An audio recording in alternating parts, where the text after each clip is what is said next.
Hey everyone, Grayson the Bard here, and welcome back to day 88 of the Hunt-A-Day.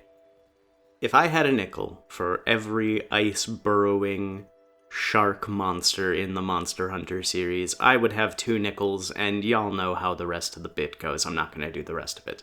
Today we are fighting a very cool, pun intended, monster who has definitely shot up in terms of my favorite frontier monsters, and might be knocking on my top 10 monsters of all time list. I don't know, I really like this guy.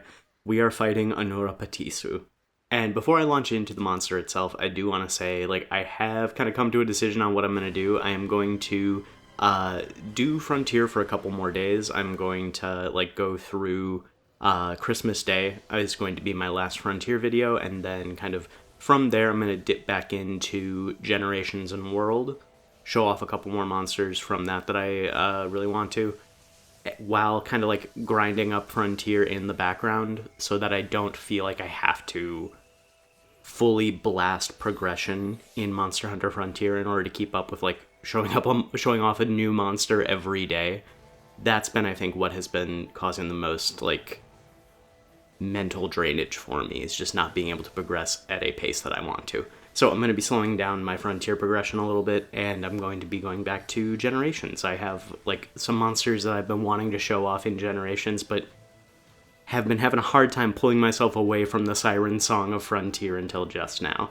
But anyway, Anura Patisu is a flying wyvern with very prominent shark qualities. I know I said Gurren Bazuru had a lot of shark qualities, but Anura Patisu just is a shark. When you enter its arena for the first time, it comes at you with its fin, burrowing through the through the ground. You see, this is the first time I hunted it. You'll see me Superman dive out of the way because it genuinely caught me off guard and startled me. And then when this thing popped out of the ice for the first time, and I saw the standard flying wyvern Raphalos Espinos Rathian frame, but with the the long saw nose shark horn coming off of its head, I immediately fell in love with this monster. Zamtrios is already a top contender for me, and I think visually I like Anura Patisu a little bit more than Zamtrios. And the big reason for that is we, in media, get a lot of great white sharks. We get a lot of hammerhead sharks.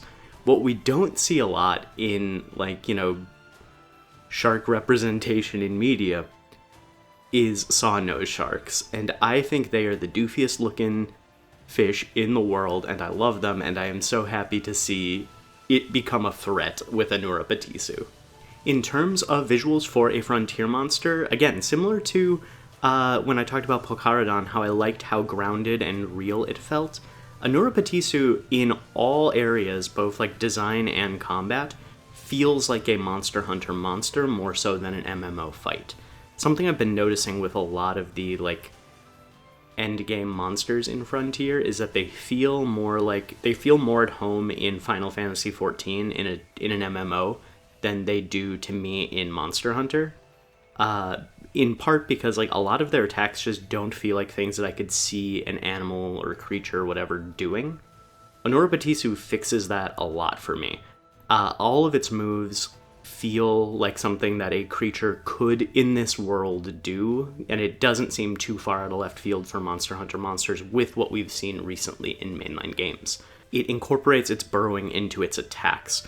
It will, shoot out of the ice, spraying a geyser of frozen mist around itself, and even if it is over the top and crazy, it still makes sense in the world, and you can see this stuff happening in-game, and it doesn't take you out oh, okay, this is the circle I have to stay out of, with Garuba Deora, or, oh, this is the mechanic where I need to break its claws 10 times and then knock it over on its back or else I won't be able to cut its tail. It feels like a hunt and not a mechanical fight, and I really like that with it.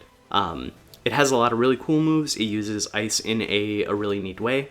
A lot of it also incorporates dragon into. It is kind of a dual element dragon and ice. And the way it uses dragon is to shoot it through the ice, which causes it to explode outwards, creating these geysers of frozen mist. And I think that is really cool, and that's a neat way to use a dual element to like augment its main strength rather than being like, yes, it does ice, but then sometimes it also shoots a dragon beam. My favorite move that this thing does, it is really cinematic and really cool. It will like fly around for a second before hovering in place and essentially like freezing the air around it, causing like icicle projectiles to form in the air and rain down like spears. And the reason I like this move so much is the build-up, because the map we're on, the Polar Sea, especially during the day, when you see a Neuropatisu in the air charging up this like this frozen mist, I don't know, to me it just looks beautiful.